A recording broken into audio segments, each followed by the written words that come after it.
Good morning, students. In the previous video, we have started a new chapter, that is chapter 8, A Shirt in the Market. So this video is the continuation of that chapter only. Okay, so in the first video, we have studied a story of a cotton farmer who used to live in Kurnool village.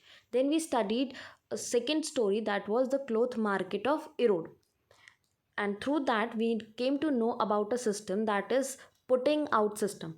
So putting out system was basically when the merchant used to buy yarn and give it to the weavers used to weave it and make it a finished product and give it back to the merchant, and merchant then further used to sell it to the garment factories or exporters. So this was the putting out system.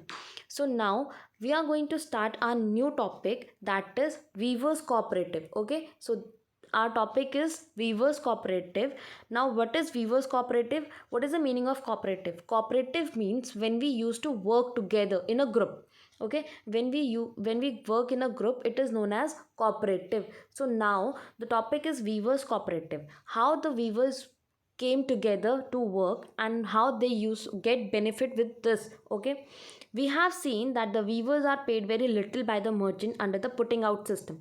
So as I have told, putting out system was what? Putting out system was when merchant used to buy yarn and give it to the weavers, and then weavers used to weave it, and in return merchant used to give them money or income, we can say that. Okay, so we have studied that merchant used to pay very little amount to the weavers. The merchant used to give a very small amount of money or small amount of income to the weavers cooperatives are one of the way to reduce the dependence on the merchant and to earn a higher income for the weavers. So basically, what is the work of weaver cooperative reduce the dependence of the weavers on the merchant, and they also increase the income of the weavers also. In a cooperative, people with common interest come together and work for their mutual benefit.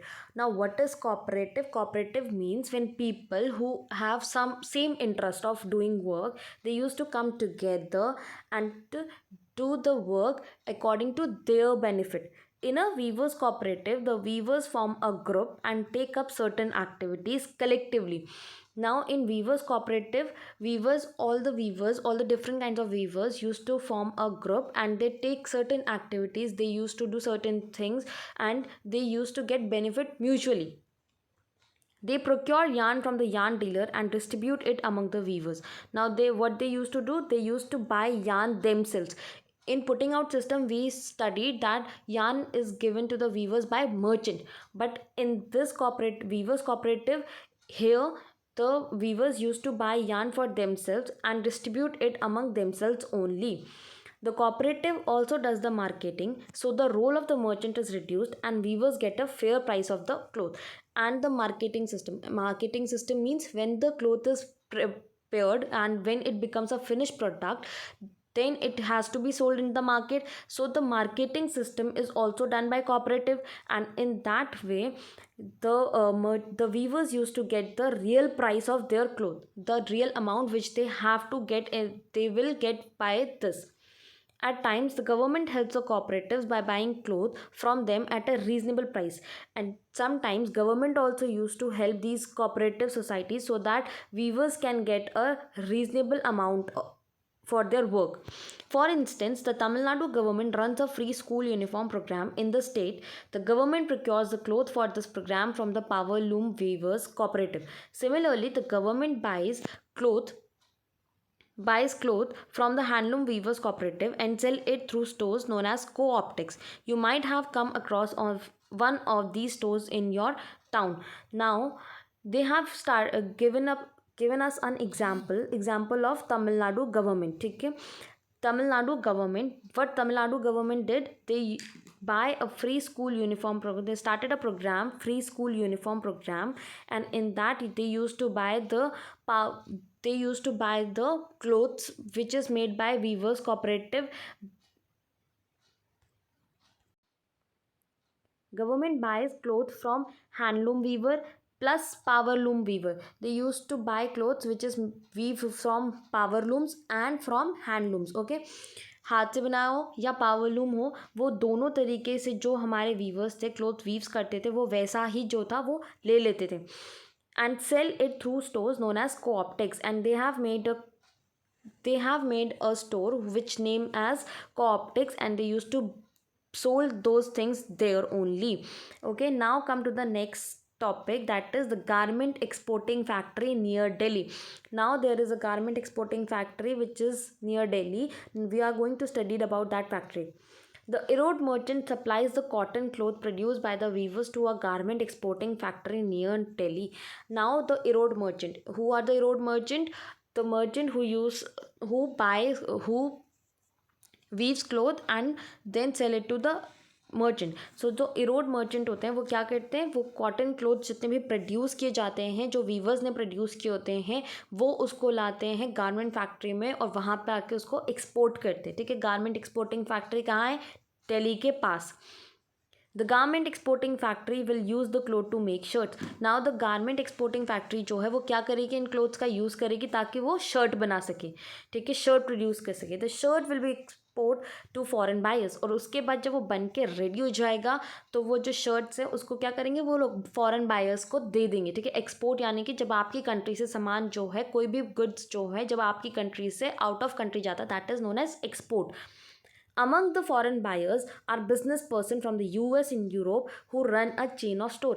Not only the foreign buyers. अब सिर्फ foreign buyers ही नहीं होते जो चीज़ें खरीदते हैं, वहाँ पे कुछ बिजनेस पर्सन भी होते हैं जो यूएस यूरोप के होते हैं. वो क्या करते हैं, चेन ऑफ स्टोर्स चलाते हैं. चेन ऑफ स्टोर्स यानी कि उनकी कंपनी वहाँ पर है, ठीक है, आउट ऑफ कंट्री में. वो क्या करेंगे, हमारे यहाँ पे आएंगे, हमारे यहाँ से चीज़ें लेंगे और उसके बाद उसको अपने यहाँ पर अपने यहाँ के अपने स्टोर्स में ले जाकर अपने वे में उसको और ज़्यादा अच्छे प्राइस के साथ बेचेंगे. ठीक है, this is the chain of stores. These large stores do business strictly on their own terms. और ये लोग बिजनेस किस तरीके से करते हैं, इनकी खुद के टर्म्स होते हैं, अपने खुद के इनके रूल्स एंड रेगुलेशंस होते हैं. They demand the lowest price from the supplier. In addition, they set high standards for quality of production and timely delivery. इनका काम क्या होता है, इनका सबसे पहला डिमांड तो यही है, जो इनको चीज़ें सप्लाई कर रहा होता है. सप्लायर इज जो चीज़ें दे रहा होता है ना, उनको हम बोलते हैं सप्लायर. ठीक है, तो इनका एक ही डिमांड होता है सप्लायर से, और वो क्या होता है कि जो प्राइस होना चाहिए वो कम होना चाहिए. उसके बदले में ये क्या करेंगे कि जो क्वालिटी है प्रोडक्शन की, यानी कि जो क्वालिटी है चीज़ों की, जो इन्होंने गुड्स बनाए हैं उसकी क्वालिटी अच्छी होगी, प्लस वो उसकी डिलीवरी जो है वो टाइमली करेंगे, यानी कि टाइम से करेंगे, लेट नहीं करेंगे. एनी डिफेक्ट और delay in delivery is deal with strictly. कुछ भी डिफेक्ट, अगर आपके सामान में कुछ भी खराबी आती है, डिफेक्ट इज खराबी, या डिले यानी कि देरी हो जाती है, तो क्या होगा, उनके लिए स्ट्रिक्ट एक्शंस लिए जाएंगे. So the exporter tries his best to meet the condition set by these powerful buyers. इसलिए जो एक्सपोर्टर्स होते हैं वो अपनी तरफ से पूरी कोशिश करते हैं कि ये जो कंडीशंस हैं वो ये जो कंडीशन उनके फॉरेन बायर्स की, उनकी कंडीशन को वो फुलफ़िल कर सके. Faced with such pressure from the buyers, the garment exporting factories in turn try to cut cost. अब इतना प्रेशर जब उन पे पड़ जाता है बायर्स की तरफ से, तो वो क्या चाहते हैं कि वो ये चाहते हैं कि वो क्या करें, जो कॉस्ट है, जो पैसा है, उसको कम करने की कोशिश करते हैं. तो वो कैसे करते हैं, they get the maximum work out of the workers at the lowest possible prices. So basically वो कैसे अपने आप को प्रॉफिट में रखते हैं, वो क्या करते हैं, जो वर्कर्स हैं उनसे वो ज़्यादा से ज़्यादा काम कराते हैं. ठीक है, मैक्सिमम वर्क करवाते हैं, प्लस जो उनकी सैलरी होती है उनको बहुत कम देते हैं. तो क्या करते हैं, पैसा कम देते हैं और काम ज़्यादा निकलवाते हैं. This way they can maximise their own profit. और इस तरीके से उनको क्या होता है, प्रॉफिट होता है. ठीक है, उनका खुद का प्रॉफिट होता है. And also supply the garment to foreign buyers at cheap price. और वो क्या करते हैं, फॉरेन बायर्स को जो सामान है वो भी कम पैसों में दे देते हैं. तो इस तरीके से जो गारमेंट फैक्ट्रीज हैं उनको तो बहुत अच्छा प्रॉफिट हो जाता है. Now come to the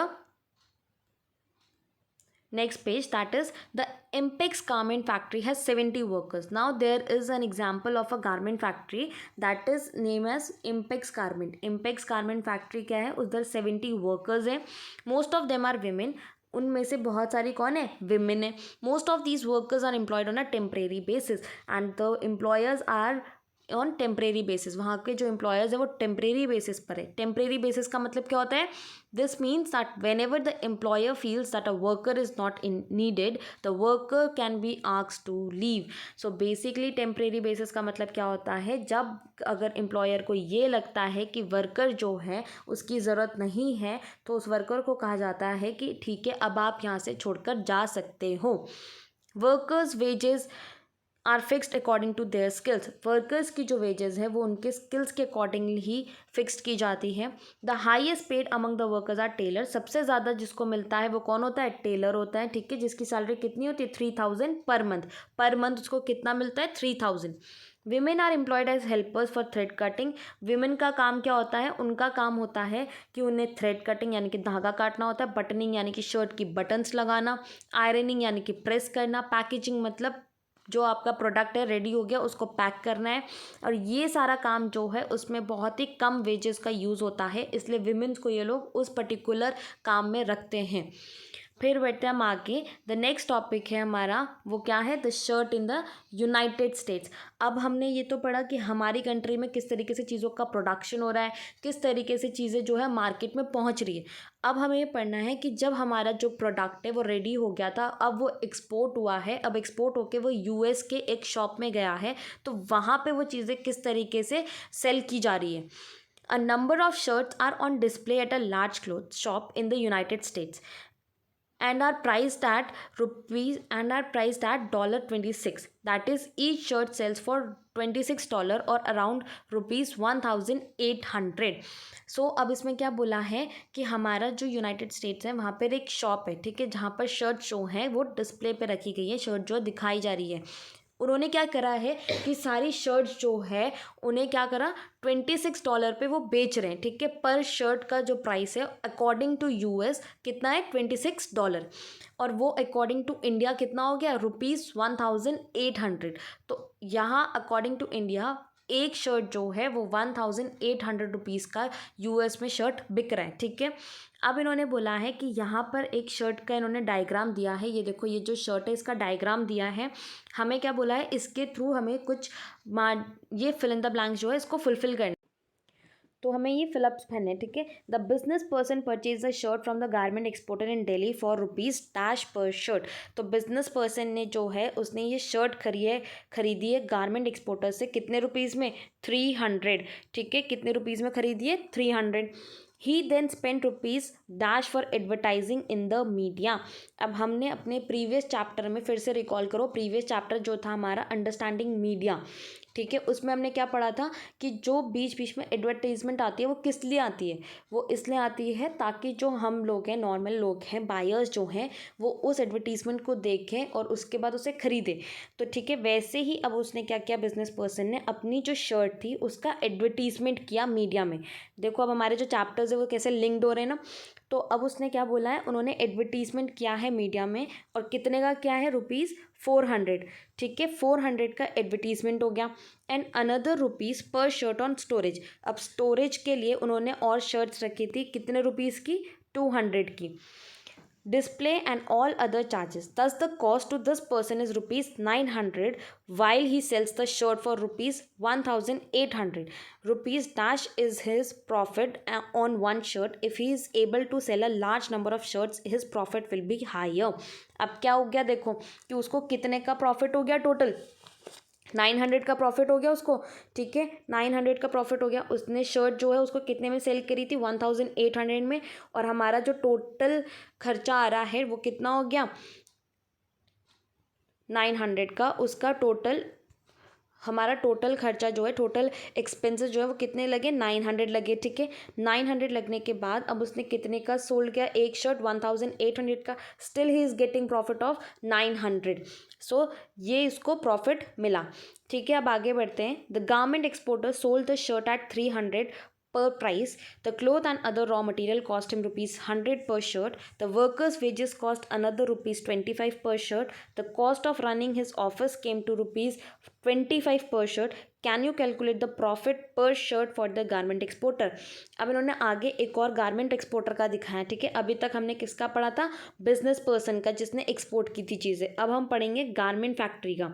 तो गारमेंट फैक्ट्री में क्या हुआ, इन्होंने क्या किया, पर पीस 300 का बेचा, ठीक है। हर पीस उन्होंने 300 का बेचा। जितना भी रॉ मटेरियल एक शर्ट में लगना था उतना इन्होंने कितने का खरीदा, 100 का, ठीक है। 300 इन लोगों ने क्या करा, 300 का इन लोगों ने सबसे पहले एक्सपोर्ट किया, अपना सामान जो है उतना बेचा, ठीक है। 100 रुपीज़ पर शर्ट इन्होंने मटेरियल खरीदा। 25 इनको क्या हो रहा था, 25 रुपीज़ इन्होंने वेजेस दी, ठीक है। और 25 इन्होंने क्या करा, अपने ऑफिस का खर्चा हुआ। तो अब इन टोटल इनके पास कितना हो गया और इन्हें कितने का प्रॉफिट हुआ, ये आपका होमवर्क है, you will do this. Now come to the next topic, that is who are the gainers in the market. अब मार्केट में फ़ायदा किसको होता है, ठीक है।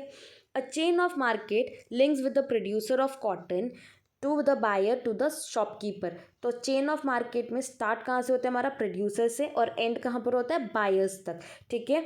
Buying and selling take place at every step in the chain. और जैसे कि हमने स्टार्टिंग में भी पढ़ा था कि खरीदना और बेचना हमारे हर चेन में, हर जो चेन ऑफ मार्केट है उनमें होता है, चाहे प्रोड्यूसर हो, चाहे ट्रेडर हो, चाहे रिटेलर हो, चाहे बायर हो। खरीदना और बेचना हमारे हर एक step of chain of market में होता ही होता है। Let us recall who were the people who were involve in this process of buying and selling. अब इन्होंने बोला है कि देखते हैं कि कौन लोग जो है इस प्रोसेस में, बाइंग और सेलिंग वाले प्रोसेस में होते हैं। Did they all gain as much, क्या सबको एक जैसा फ़ायदा होता है। There were people who made profits in the market and there were some who did not gain as much from this buying and selling. कुछ लोग होते हैं जिन्हें प्रॉफिट होता है, कुछ लोग होते हैं जिन्हें प्रॉफिट नहीं होता है। Despite then having toiled very hard they earn little. चाहे वो जितना भी मेहनत करें, चाहे जितनी हार्ड वर्क कर लें, still they get a very little amount of profit. Can you place them in the table shown here. अब उन्होंने बोला है कि क्या आप उसको इस टेबल में शो कर सकते हो, and this is also your homework, you have to do this also. Now come to the next topic, that is market and equality. This is the most important topic. This is the most important topic, market and equality. In the previous chapter, that was market around us, the last topic of that chapter is also market and equality, and here it is also market and equality, ठीक है। But इसमें क्या है कि इसमें थोड़ा सा concept change है। मार्केट एंड इक्वालिटी बेसिकली यहाँ पे किससे डील कर रहा है वो हम अब पढ़ेंगे। The foreign business person made huge profit in the market. तो मार्केट में सबसे ज़्यादा प्रॉफिट किसको होता है, फॉरेन बिजनेस पर्सन को, ठीक है। Compare to this the garment exporter made only moderate profit. अगर हम फॉरेन बिजनेस पर्सन के कंपैरिजन देखें तो जो गारमेंट एक्सपोर्टर फैक्ट्री है उनको बहुत मॉडरेट प्रॉफिट होता है। मॉडरेट मतलब क्या होता है, मीडियम, ठीक है, ना ज़्यादा होता है ना कम होता है, बीच का, ठीक है, मॉडरेट प्रॉफिट होता है। On the other hand, the earnings of the workers at the garment export factory are barely enough to cover their day-to-day needs. और दूसरी तरफ जो वर्कर्स होते हैं इन्हीं गारमेंट एक्सपोर्ट फैक्ट्री में, उनको क्या होता है, उनको इतनी कम सैलरी मिलती है कि वो अपनी जो डे टू डे नीड्स होती है, यानी कि डेली रूटीन जो उनकी ज़रूरतें होती हैं वो भी उनकी पूरी नहीं होती है, इतना कम उनको सैलरी मिलता है। Similarly, we saw the small cotton farmer and the weaver at Erode put in long hours of hard work. वैसे ही हम देख सकते हैं कि जो हमारा कॉटन फार्मर थे और जो वीवर्स थे एरोड मार्केट में, उनको क्या मिल रहा था, इतना ज़्यादा हार्ड वर्क करने के बावजूद भी इतना अमाउंट बिल्कुल भी नहीं मिल रहा था। But they did not get a fair price in the market for what they produce.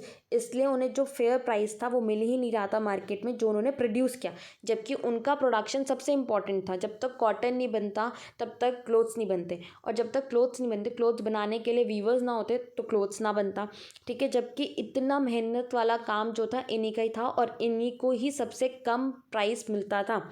The merchant और traders are somewhere in between. Merchant और ट्रेडर्स जो है वो भी कहीं ना कहीं इनके बीच में होते ही हैं।